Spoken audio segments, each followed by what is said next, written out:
நம்ம deputy CM Udhayanidhi Stalin இருக்கார்ல, அவங்க திமுக கட்சி மீண்டும் ஆட்சி அமைச்சதுன்னா, அவர் விளையாட்டின் மேன்துறை அமைச்சரை ஆக்கினாங்கன்னா, எஸ்டிஐடி ஸ்டூடெண்ட்டோட ஹாஸ்டலுக்கு ஏசி போட்டு தர்றது தான் அவரோட முதல் சைனாக இருக்குமா, தெரியுமா?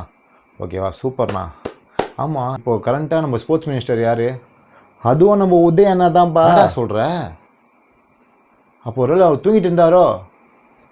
ஆமாம், தூங்கிட்டு தான் இருந்தார். இதோ பாரு, தூங்கிட்டு தான் இருந்தாரா? A few moments later.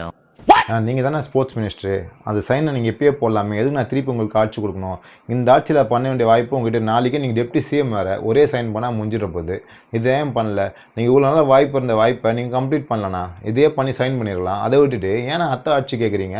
இந்த ஆட்சியில் நீங்கள் பண்ண முடியுங்க. தேர்தல் அறிக்கைன்றது எதிர்கட்சியோ அத்தை கட்சி தான் கொடுக்கணும், நீங்கள் கொடுக்கவே கூடாது. தேர்தல் அறிக்கைன்னு சொல்லிட்டு எனக்கு இதெல்லாம் பண்ணுவேன் அதெல்லாம் பண்ணுன்னு சொல்லுவோம். ஏன்னா நீங்கள் தான் ஆட்சியில் நீங்கள் பண்ணிவிட்டு பண்ணதை கேட்டு ஓட்டு கேளுங்க, அதை விட்டு பண்ணுவோன்னு சொல்லிட்டு ஓட்டு கேட்காதீங்க. 5 வருஷத்தில் என்ன பண்ணீங்க அதை பற்றி பேசி ஓட்டு கேளுங்க. இது இல்லைந்தா இதுதான் பண்ணோம், ஓகேங்களா?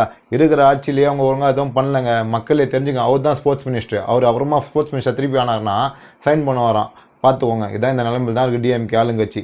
நீங்கள் இதே சப்போர்ட் பண்ணி ஓட்டு போட போகிறீங்கன்னா பார்த்துக்கோங்க, நல்லா செஞ்சீங்க மக்களே, அவ்வளோதான் நான் சொல்ல முடியும். அண்ணா, உங்கள் கட்சியில் வேலுவா, அவர் ஏதோ இப்போ 10,000 கோடி கமிஷன் மட்டும் 10,000 கோடி வந்திருக்குமா, அது உங்கள் பெட்டிக்கு ஒரு 3,000 கோடி வந்திருக்குன்னு சொல்கிறாங்க. எந்த நிலைமையில் உங்கள் ஆட்சி அமைது நல்லா தெரியுது. ஏற்கனவே இருந்தவங்க குழந்தைங்க சாப்பிட்ற சாப்பாடு சத்துணவுலேருந்து எல்லாத்துலேயும் ஊழல் பண்ணாங்கன்னு சொல்லிட்டு இவங்க கிட்ட கொடுத்தா இவங்க ரோடு போடுறதுலேருந்து எல்லாத்துலேயும் ஊழல் பண்ணிகிட்டு இருக்காங்க. பார்த்து சிந்திங்க. உங்கள் கட்சியில் கணக்கெல்லாம் ஊழல் பண்ணுறாங்க. சிந்திச்சு திருப்பியும் சொல்கிறேன் மக்களே, நீங்கள் என்ன அப்படியே ஒழுங்காக கேட்காதீங்க, வாய்ப்பை கொடுத்து பாருங்கள், நாங்கள் ஒழுங்காக இல்லைன்னு செஞ்சு காட்டுறோம். நன்றி.